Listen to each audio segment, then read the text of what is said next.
Hello there everybody, this is Krista and welcome back to Crochet Witch Tarot, and today I've got a very unasked for VR to Three Fat Readers, which is, if you are not already aware, a collaboration channel between Lisa Papez, Danny Mystic, and Dustin from Modern Metaphysicae that I love watching every month to do a monthly video. And the last one was called Decks of Descent. Now I saw that title and definitely took it in a way that was not intended, because my brain instantly went to like, ooh, we're going to the underworld, baby. Maybe that just was just super edgelord of me, but how the video or how the term was taken for the video was, at least how I interpreted from watching it, was the three of them showed decks that kind of brought them from summer into like fall, darker half of the year, like those kind of the decks that bring them into that. So, my VR today is not going to go in that direction because I kind of already showed those, but I wanted to show the decks that match up with my initial reaction of like, we are traveling, we are going on Persephone's journey to the underworld, and I don't know if this actually explains an actual category, but I don't know, that's what we're doing today. Decks came to mind, so here we are. Now, what makes me think of a deck of Descent is the decks I use, certainly mostly in the darker half of the year, that really bring me to that space of inner contemplation, perhaps shadowy. But also there's this magical element to it for me that I don't know quite how to put into words, but the darker half of the year feels extra magical to me. And I don't know if it's just that, you know, there's more time inside, so I'm just kind of surrounded. I pull more cards, I'm surrounded by my magical items I have, but I feel like across the board, a lot of people maybe experience just it feeling more magical in the darker half of the year, and I know it is common to do more inner work during that time. So that's, in many words, the decks I'm showing to you today. So maybe we should just get started. So first, I've got two deity decks here that I really enjoy using in the darker half of the year. The first one being, oh my gosh, Old Ways Magic Oracle by Naomi Kornock. And I don't really know why this feels specifically darker half of the year. It's a Celtic themed oracle deck. Now it's not all deities, but it does show a lot of deities. But I really enjoy using this deck. It just, I don't know why. It's one that feels like it needs to come out this time of year. There's just a magical feel to it. It just really aligns with the work I do this time of year. And for whatever reason, my practice in general tends to take a Celtic lean regardless, but I find myself really leaning into that during the darker half of the year. And using this deck, because the cards are big and the artwork is so intricate, it feels like I can imagine this journey inward through using these cards. There really is something about it. And anyone else who has this, it has a smell to it. Like the cards are this like plastic coated, it feels like, so it's got this plasticky smell that is so amazing. And something about that also is just comforting to me. I don't know. Anyways, Old Ways Magic Oracle. I love this one, and I'm so pleased. It's time for me, it's coming back around. Alright, Now the other general deity deck I've got is the Hellenic Oracle. And this is by our very own Thea at Garden Goddess Tarot, if somehow you've not seen this one yet.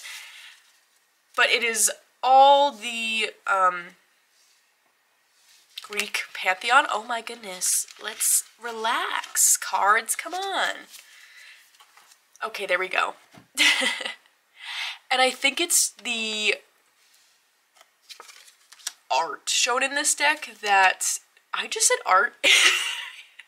What a low voice that just, I don't know what just happened to that word there coming out of my mouth. Anyway, there's something about this artwork, I think just the lushness of it, that, I don't know, it feels like the darker half of the year. And I also think, I don't know if this is a weird bias in my brain, it could be, but the vibe of Thea's videos, they always have this kind of like moody darkness to them, and I purely mean like aesthetically, not not Thea herself, but like the aesthetic that she very purposely brings to her video creation is very like dark and moody. And so I think because this deck comes from her, and that is how I experience her, of course, you know, through YouTube, I think that also influences why this deck to me feels so darker half of the year. I mean, I use it year round, you know, not to say that, but I don't know, I just find myself really, really leaning into it this time of year. And also the backs, I mean, come on, gorgeous. And because of the thought of, to me, descent, traveling to the underworld, thinking of it, you know, there's many deities we can look at when it comes to that, but the first one that comes to mind to me is either Inanna or Persephone. But thinking of Persephone, you know, we're in the Greek pantheon, so makes sense, right? Yes, that my brain went here. I think so. So, the Hellenic Oracle, always a favorite. It's a deck that feels like when I pull it out, I feel like a lot of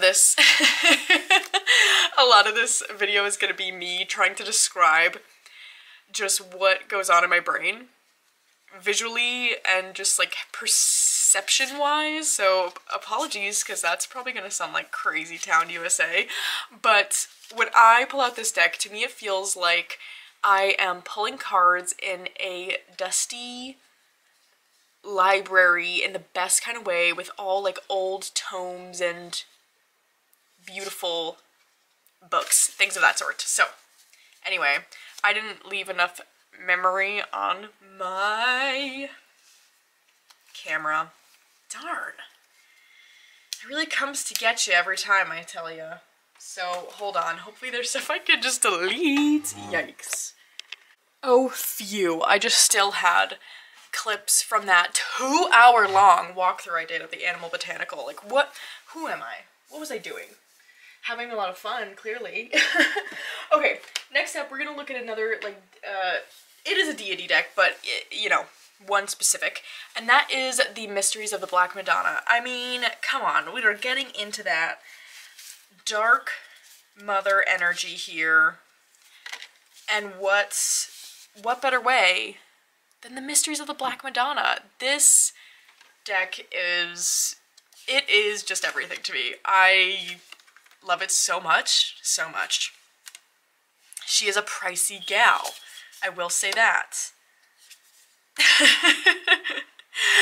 An investment piece, some might say, but just the value I have gotten from this, I would pay it over again if I had to. So this is a deck all themed around the Black Madonna statues found around the world. The way it is crafted is just so gorgeous. These are all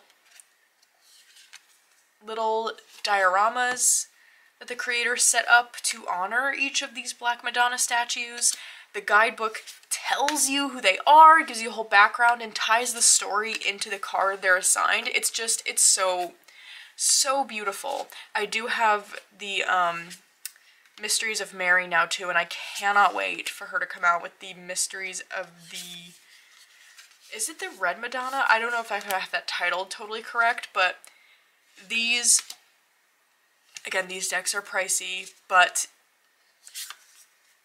anytime she's coming out with something, I will absolutely put aside the money for it, because I just think it's incredible.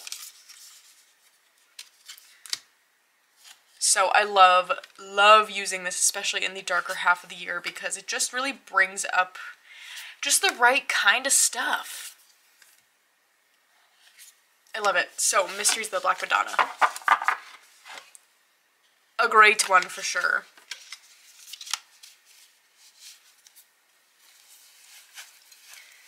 Alrighty. How do I want to do the rest of this? Let's show the tarots and then we'll go to the oracles. So I've got here the Wildwood Tarot, a longtime favorite. Again, this really speaks to, I've got 2 copies now, one that I trimmed the borders off on 3 sides.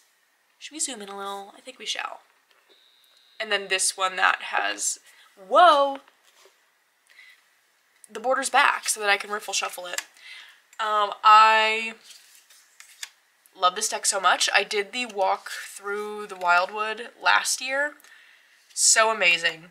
So it's been a while since I've worked with this deck, because after that I kind of finished that practice up, you know, she needed a break, and that's alright.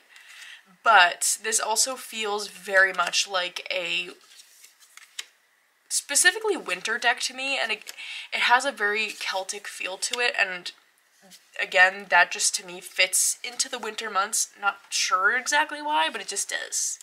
It just does, but I really love this deck so much. I cannot wait to be using it again.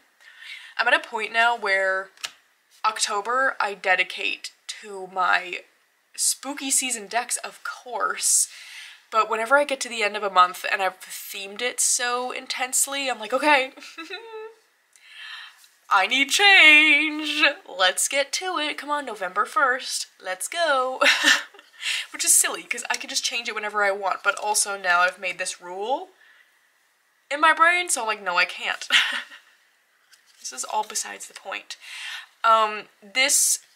So because this deck feels like a winter deck to me, it also is one that feels a bit slower to use. And I think that's another common theme with these decks, is I need to move a bit more slowly with them, meaning that there's a guidebook I'm going to want to get into with it whenever I'm using it. Not that you have to, but just I like to. And so, and I just sit with it a little bit longer than I tend to in the summer months, when it's kind of like, okay, let's pull and go, baby. And so when I'm kind of slowing down and sitting with things, of course, naturally, I am thinking through the message a bit more. So it really brings to mind that idea of descent and really going inward for me. So that is the Wildwood Tarot.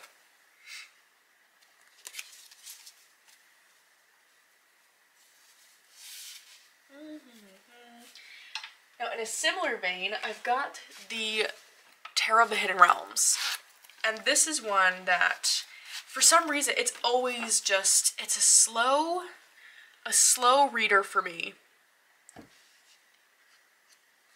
The guidebook is so amazing with this one. I love that it's a fairy themed deck too, and that I feel like it lends well to the darker half of the year, because I love having my fairies year round, but this one to me feels like a darker half of the year, and it's intense. I find this one to read very, very intensely, and so it really feels like a deck of descent to me, because it reads slowly. I really get into the guidebook with this one, and always find that it just reads a bit differently than any other deck I have, and it leads to a lot of introspection for me. So it's one that I think the reason that I lean towards it this time of year is because, oh, look at that card. How beautiful is that hedgehog? Is because it leads to really going inward. I tend to be more open to doing that during the darker half of the year, when just descent and descending feels more natural. And I love using this one for that kind of thing. So, Tarot of the Hidden Realms. And again, with the fairies, it's got that magical element to it that I'm looking for in the winter. I think, to me, like, fantasy is a very winter time, just darker half of the year, so fall too, thing. And so I really like leaning into that, starting this time of year. Okay, the last tarot I have to show is the Pythonic Tarot. Now, there's many reasons this one fits into this category for me. It certainly has that fantasy magical feel. I find that the cards really can go in their own direction. Look at these backs, so pretty. So it's one that I will always use the guidebook with, spend time reading the guidebook, but also the guidebook, the font on the guidebook entries is small. So I'm just going to say that, and I do not have any vision impairments, so that's not really an issue for me, but even I find myself like really reading slowly. One, because just there's a lot of content to take in around the message, but also that it's just small. But the darkness of this one too, it feels like it could be set in this mystical underworld, right? It's certainly got a very magical feel. This is one that I really like doing dark goddess readings with, which is something that I generally only do in the winter time. Fall and winter, I should say. Look at that chariot. And so it's one that I really associate. Probably when I first heard that term, deck of descent, which again, I am taking it in a very different, well, I shouldn't say an extremely different direction, but like different than it was shown in the 3 Fat Readers video. This was the first deck I thought of. It was this one. Anytime I hear the word descent, this is the deck that's coming to mind for me. It just really conjures that image for me. And I really do picture this as like a little personal underworlds, if that makes sense. Oh, look at this King of Crystals. How good. I love this deck so much. It really is so good. So that is the Pythonic Tarot. What else do I have going on over here? I think, no, that's it for tarot. So let's get into the oracles I really like for this kind of category. The first one definitely being a favorite, and that is the Weaver's Oracle that I've got in this Peggy bag. How good is that? Speaking of descent with this like dark night sky. I really love this deck, but it's a slow reader again. It's a deck I find I really need to spend the time on. Not that I necessarily need to sit with a card for, you know, days or weeks or a whole month or something, but when I am using this in a reading, I'm prepared to slow down and really read the guidebook. Sometimes I have to really read it 2 or 3 times to get what it's getting at for me personally. But this also really has a dark goddess energy to me, which I really associate with that idea of descent. It also feels very ancestral in an interesting way, which ancestor work is also something I really get into this time of year. But yeah, I find this, of all the decks I have, this one probably, I would say, slows me down the most, because the guidebook is really put into this story. So it's not like a direct message per se. You're finding the message within the story it's telling. And it's one of those things that it's like slowing down for it is so rewarding. But I mean, in the spring and summer, slowing down in that way, just, it's not easy. Not super easy for me in general, let's be honest, but I can do it more so in the darker half of the year, and I really, really love what I get out of this deck. So, that is the Weaver's Oracle.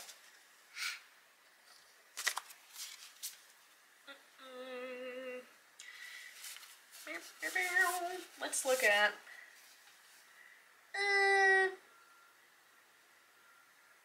two more, yeah.